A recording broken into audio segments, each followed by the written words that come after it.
నమస్తే, welcome to Nationalist hub. కూలిపోయిన గోడలు, కాలిపోయిన భవంతులు, ధ్వంసమైన నిర్మాణాలు చూస్తుంటే ఈ నివాసాల్లో ఎవరో శ్రీమంతులు దర్జాగా బతికినట్టుంది కదా. మరి వారంతా ఇప్పుడు ఎక్కడికి వెళ్ళినట్టు, ఏమైపోయినట్టు? ఈ నివాసాలు ఎందుకులా పాడుబడిపోయాయి? ఈ ఊరు ఇంత నిర్మానుష్యంగా ఎందుకు మారింది? కరువు తాండవించి బతుకు తెరువు కోసం ఊరు విడిచి వెళ్ళిపోయారా, లేక ఏదైనా మహమ్మారి విజృంభించడంతో ఊరు ఖాళీ చేయాల్సి వచ్చిందా? ఈ ఊరికి వచ్చిన కష్టం అలాంటిది కాదు. మతోన్మాదం చురకత్తులై కుత్తుకలు కోస్తుంటే ఇంట్లోని ఆడవాళ్లను కళ్ళ ముందే చెరబడుతుంటే పారిపోతారా, లేక చచ్చిపోతారా అంటూ హెచ్చరికలు వినిపిస్తుంటే ఈ ఊరి ప్రజలు ప్రాణాలు అరచేతిలో పెట్టుకుని పారిపోయారు. ఆ గ్రామం గురించి ఇప్పటికే మీకు ఓ అవగాహన వచ్చుంటుంది.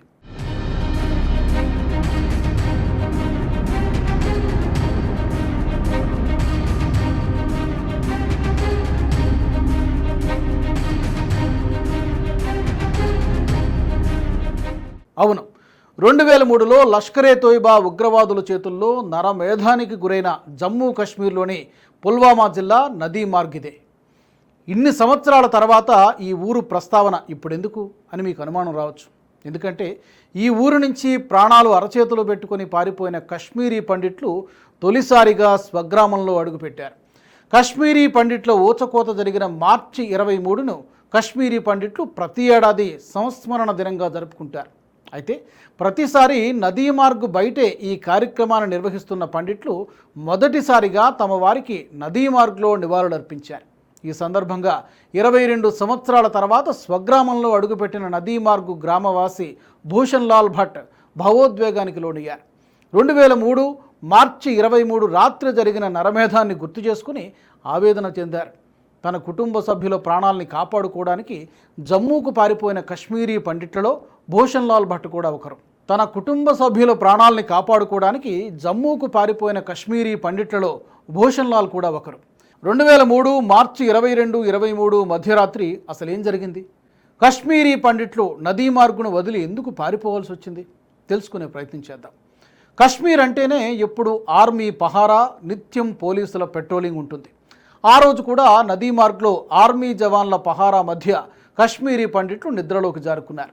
అయితే ఆ రోజు వచ్చింది ఆర్మీ జవాన్లు కాదని, ఆర్మీ దుస్తుల్లో వచ్చిన లష్కరే తోయిబా మిలిటెంట్లని వారికి తెలియదు. ఈ విషయం అర్థమయ్యే లోపే ముష్కరులు గ్రామాన్ని చుట్టుముట్టేశారు. పురుషులను మహిళలను వేరు చేశారు. పురుషులందరినీ బహిరంగ ప్రదేశంలోకి తీసుకెళ్లి వరుసగా నిల్చోబెట్టి కాల్చేశారు. మార్చి 22 రాత్రి 11 గంటలకు మొదలైన ఉగ్రవాద దాడి 23వ తేదీ తెల్లవారుజాము వరకు కొనసాగింది. ఉగ్రవాదులు 11 మంది పురుషులు, 11 మంది మహిళలు సహా మొత్తం 24 మంది కశ్మీరీ పండిట్లను దారుణంగా హతమార్చారు. బాధితుల్లో 65 ఏళ్ల వృద్ధుడి నుంచి 2 ఏళ్ల బాలుడి వరకు ఉన్నారు. నాడు పాకిస్తాన్ ప్రేరేపిత ఉగ్రవాద సంస్థ లష్కరే తోయిబా పుల్వామా జిల్లా కమాండర్గా ఉన్న జియా ముస్తఫా ఈ నరమేధానికి నేతృత్వం వహించాడు. పీఓజేకేలోని రావల్కోట్ నుంచి కార్యకలాపాలు సాగించాడు. 2003లో పోలీసులు ఈ కరుడుగట్టిన ఉగ్రవాదిని అరెస్టు చేసి జైల్లో పెట్టారు. 2021లో జైలు నుంచి విడుదలైన తర్వాత పూంచ్ సెక్టార్లోని అటవీ ప్రాంతంలో జరిగిన భద్రతా బలగాల ఎన్కౌంటర్లో హతమయ్యాడు. ఇది 2003 నరమేధానికి సంబంధించిన సంక్షిప్త సమాచారం. ఆ దారుణ నరమేధానికి సాక్షిభూతమే ఈ నదీ మార్గ్ గ్రామం. ఆర్టికల్ 370 రద్దయిన తర్వాత నేషనలిస్ట్ హబ్ టీం స్వయంగా ఈ గ్రామాన్ని సందర్శించింది. అక్కడి పరిస్థితులపై గ్రౌండ్ రిపోర్ట్ కూడా చేసింది. కుల్గాం జిల్లా నడిమార్గ్లో ఉన్నాం. ఇది నడిమార్గ్ అనే ప్లేస్ కశ్మీర్ ఫైల్స్లో చాలామందికి పరిచయమైన ప్లేస్. నిజంగా ఒక మారణ హోమానికి ప్రతీక ఈ గ్రామం. ఇక్కడ నివసిస్తున్నటువంటి పండిట్లని ఒక్కసారిగా ముష్కరమూకలు 24-25 మందిని ఒకే దగ్గర నిలబెట్టి కాల్చివేశారు. సో ఆ ఊచకోత జరిగిన ప్లేస్లో మేము ఉన్నాము. ఇక్కడ ఉన్న ఈ పండిట్ ఇళ్లలో నిలబడి ప్రస్తుతం మేము మాట్లాడుతున్నాం. సార్, నిజంగా ఇది చూస్తుంటే బయట ఏమో పచ్చటి ప్లేస్, మనం ఇక్కడికి రావడానికి చాలా కష్టమైంది. రావడానికి కూడా ఎంతో తిరిగి నడుచుకుంటూ చాలా వరకు మనం అడుగుతూ వచ్చాం. పండిట్లు అంటే అక్కడ ఎవడు లేరు కదా పండిట్లు అని కూడా చెప్తున్నారు బయట ఎవరైనా అడుగుతూ ఉంటే. సో అట్లాంటి ప్లేస్కి ఇక్కడికి వచ్చాము. ఇక్కడ ఇళ్ళు మాత్రం అలాగే ఉన్నాయి. వాటిని ఎవరు పట్టించుకున్న వాళ్ళు లేరు, ఏం లేదు, తగలబడిపోయినాయి. ఇక్కడ మనుషులు లేరు. బయట చూస్తేనేమో పచ్చటి వాతావరణం కనబడుతోంది. యాపిల్ చెట్ల మధ్యలో నుంచి వచ్చి ఇంత దారుణమైన ప్లేస్ని చూస్తామా అని అనిపిస్తోంది. స్వర్గం అంటే ఇదే. చూస్తే కనుక ఎంతటి పచ్చదనం, ఎంతటి సస్యశ్యామలం ఉందో ఇక్కడ. స్వర్గంలో నరకం చూపించినటువంటి ప్రాంతం కూడా ఇదే. కాబట్టి వాళ్ళ బలిదానానికి, వాళ్ళు పడ్డటువంటి కష్టాలకి నివాళులు అర్పించడానికి మనం వచ్చాము. చాలామంది మనల్ని ఇక్కడ రావద్దని వారించారు, అయినా కానీ కూడా మనం ధైర్యం చేసి వచ్చాం. మనం ఆ పరమేశ్వరుడి మీద భారం వేసి వచ్చాం మనము. ఎందుకంటే హిందువుల పట్ల జరిగినటువంటి మారణకాండ ఎలా జరిగింది, ఎక్కడ జరిగింది అని చూసి దాని గురించి ప్రజలకు చెప్పవలసిన బాధ్యత ఉన్నది. వివేక్ రంజన్ అగ్నిహోత్రి చేసినటువంటి చాలా అద్భుతమైనటువంటి సినిమా ఏదైతే ప్రయత్నం ఏదైతే ఉందో దానివల్ల ప్రజలకు తెలిసింది ఇది అసలైనటువంటి ప్రాంతం. ఇది నదీమార్గ్ నరమేధానికి 22 సంవత్సరాలు పూర్తయిన సందర్భంగా నదీమార్గ్, జమ్మూతో పాటు ఇతర రాష్ట్రాల్లో కూడా వందలాది మంది కశ్మీరీ పండిట్లు సమావేశమయ్యారు. ముష్కరుల చేతుల్లో ప్రాణాలు కోల్పోయిన తమ వారిని తలుచుకొని కన్నీటి పర్యంతమయ్యారు. ప్రాణాలు కోల్పోయిన 24 మంది కశ్మీరీ పండిట్లకు ఘనంగా నివాళులర్పించారు.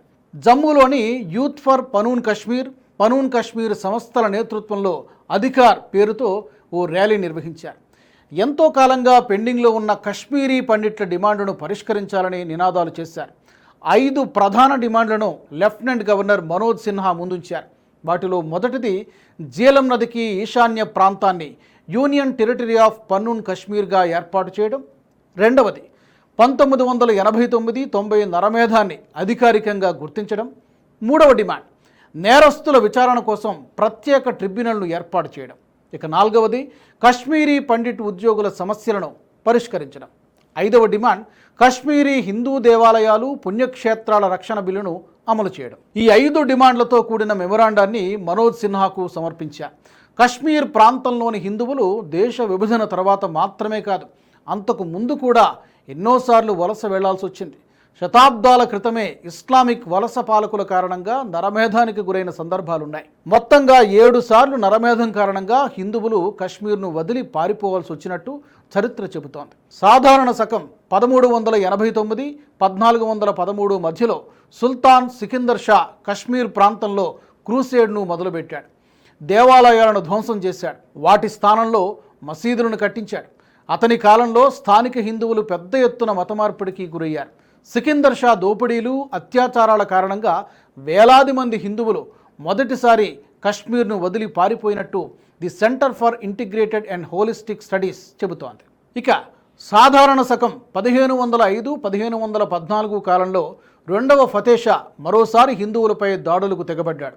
ఫతేషా హింసను భరించలేక వేలాది మంది హిందువులు లోయను వీడి వెళ్ళిపోయారు. ఇక మూడోసారి మొఘల్ చక్రవర్తుల కాలంలో హిందువులపై దాడులు జరిగాయి. షా మిరి రాజవంశం తొలగిపోయిన తర్వాత కశ్మీర్ మొఘలుల నియంత్రణలోకి వెళ్ళిపోయింది. జహంగీర్, షాజహాన్ పాలన కశ్మీర్ హిందూ సమాజానికి ఒక పీడకల అని చెప్పొచ్చు. జహంగీర్ కమాండర్ సర్దార్ ఇట్వాద్ ఖాన్ హిందువులను మతం మార్చడంలో ఆరితేరిపోయాడు.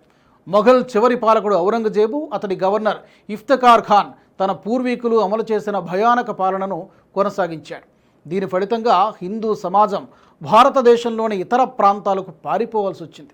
ఇక దురానీల పాలనలో 4వసారి హిందువులు ఇస్లామిక్ దాడులకు గురయ్యారు.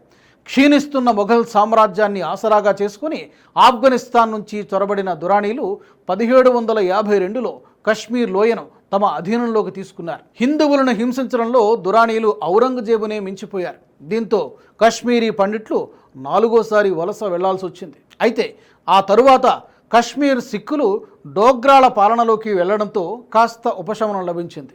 ఈ సమయంలో కశ్మీర్లోని మెజారిటీ ముస్లింలు కూడా ఎలాంటి మతపరమైన హింసకు గురికాలేదు. డోగ్రా పాలకుడు మహారాజా రంజిత్ సింగ్ పాలనలో లోయ ప్రశాంతతకు మారుపేరుగా నిలిచింది. ఆయన మరణం తర్వాత బ్రిటిష్ పాలకులు లోయను ఆక్రమించారు. బ్రిటిష్ వారి పాలనలో కశ్మీరీ హిందువులు, పండిట్లు 5వసారి వలస వెళ్లాల్సి వచ్చింది. 1931 జూలైలో బ్రిటిష్ అధికారికి వంటవాడైన అబ్దుల్ ఖాదిర్ మహారాజా హరి సింగ్కు వ్యతిరేకంగా తీవ్ర వ్యాఖ్యలు చేశాడు. దీంతో అతడు దేశద్రోహ ఆరోపణలు ఎదుర్కోవాల్సి వచ్చింది. ఖదీర్ విచారణ లోయలో భావోద్వేగాలను రేకెత్తించింది. డోగ్రా పాలకుడికి వ్యతిరేకంగా ఇస్లామిక్ మతోన్మాదులు నిరసనలు చేపట్టారు. అయితే నిరసనకారులపై కాల్పులు జరపడంతో పరిస్థితులు దారుణంగా మారిపోయాయి. ఈ కాల్పులు నౌషెహ్రా, బోహ్రీ కదల్ మొదలైన ప్రాంతాల్లో మత హింసకు దారితీశాయి. స్థానిక గవర్నర్ త్రిలోక్ చంద్ కాల్పులకు ఆదేశాలు ఇచ్చిన తర్వాత కశ్మీరీ పండిట్లే లక్ష్యంగా ఇస్లామిక్ వాదులు దాడులు చేశారు. హిందువులను దోచుకున్నారు. అనేక చోట్ల మత ఘర్షణలు జరిగాయి. మైనారిటీ హిందువుల ఆస్తుల్ని ధ్వంసం చేశారు. దీంతో వారు లోయ వదిలి మరోసారి పారిపోవాల్సి వచ్చింది. అయితే ఈ వలసలకు బ్రిటిష్ పాలకులే కారణమని కొంతమంది చరిత్రకారులు నమ్ముతారు. విభజించు పాలించు అనే ఎజెండాతో బ్రిటిష్ వారు వంటవాడిని పావుగా వాడుకున్నారనే ఆరోపణలున్నాయి. ఇక నెహ్రూ తప్పిదం కారణంగా దేశ విభజన తర్వాత కశ్మీర్ మరోసారి రావణ కాష్టంలా మారిపోయింది. పాకిస్తాన్ ఐఎస్ఐ ప్రేరేపిత ఉగ్రమూకలు కశ్మీర్లో తిష్ట వేసుకుని కూర్చున్నాయి. తమ ఎజెండాను నిలబెట్టుకోవడానికి వారు కశ్మీరీ పండిట్ల పట్ల ద్వేషాన్ని పెంచుకున్నారు. దీంతో హిందువులపై దాడులు పెరిగిపోయాయి. దీంతో లక్షలాది మంది హిందువులు కశ్మీర్ను వదిలి పారిపోయారు. కశ్మీరీ పండిట్లతో పాటు 5 లక్షలకు పైగా కశ్మీరీ హిందువులు తమ ప్రాణాలను అరచేతిలో పెట్టుకుని లోయ నుండి పారిపోయినట్టు గణాంకాలు చెబుతున్నాయి. ఇక 1980వ దశకంలో పాకిస్తాన్ మద్దతుతో లోయలో ఉగ్రవాదం వేళ్లూనుకోవడం మొదలుపెట్టింది. కశ్మీరీ హిందువులపై జరిగిన క్రూరమైన హత్యలు, అత్యాచారాల వల్ల హిందూ సమాజం లోయను వదిలి వెళ్లాల్సి వచ్చింది. ఈ దాడుల్లో 1990 జనవరి 19న కశ్మీరీ పండిట్ల నరమేధం గురించి ప్రముఖంగా చెప్పుకోవాలి. ఆనాడు హిందువులంతా స్త్రీలను వదిలిపెట్టి పారిపోవాలని ఇస్లామిక్ మోకలు పిలుపునిచ్చాయి. రలీవ్ గలీవ్ యా చలీవ్ అంటూ మసీదుల్లోని మైకుల నుంచి ఆదేశాలు ఇచ్చారు. అంటే మతం మారండి, లేదా పారిపోండి, లేదా చచ్చిపోండి అని అర్థం. ఈ భయానక వాతావరణం నేపథ్యంలోనే నదీ మార్గ్ సహా ఇతర ప్రాంతాల నుంచి కశ్మీరీ పండిట్లు జమ్మూలోని పలు ప్రాంతాలకు పారిపోయారు. ప్రముఖ బాలీవుడ్ దర్శకుడు వివేక్ అగ్నిహోత్రి తెరకెక్కించిన ది కశ్మీర్ ఫైల్స్ సినిమా 1990 నరమేధానికి సంబంధించినదే. ఆ తరువాత 2003 నదీ మార్గ్ నరమేధం కారణంగా మరోసారి హిందువులు లోయను వదిలి పారిపోవాల్సి వచ్చింది. ఇలా కశ్మీరీ హిందువులు కశ్మీర్ లోయలో ఇస్లామిక్ మతోన్మాదానికి పదే పదే బలవుతూనే ఉన్నారు. అయితే 2003 తర్వాత మరోసారి అంతటి దారుణమైన ఘటనలు చోటు చేసుకోలేదు. ఆర్టికల్ 370 రద్దు తర్వాత జమ్మూ కాశ్మీర్ పునర్వైభవం దిశగా అడుగులు వేస్తోంది.